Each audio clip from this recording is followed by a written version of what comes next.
Here is my new vevor 40 kilogram anvil, and it came just like this, just with a sticker on it that said, hey, you know, keep that surface protected a little bit, and another sticker that said, hey, deliver it to this guy.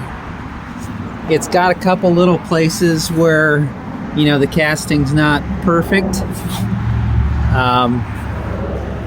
The horn here has some rather interesting little kind of creases on it, and that's not just in the paint, that's metal there, but I think I'll just grind that out and it's going to be fine.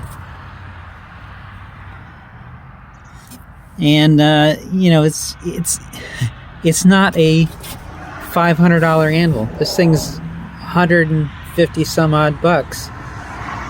88 pounds. Pretty decent weight. I don't know if that's supposed to be a Pritchard hole or what, but it's sort of got a step in it. I don't know if I can see that, but that hole isn't the same diameter all the way down.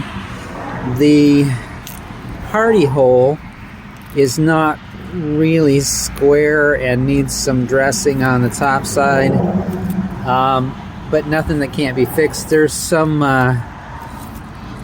gunk down in there that I'm going to have to get out. The shipping weight on this thing was like 96 pounds or something, even though it's supposed to be an 88 pound anvil. So, you know, maybe it's just some of that is just junk that's stuck on it. Certainly didn't gain weight from having a little label on it or anything. But there's the anvil. I will let you know. Seems to sound okay. Check you later.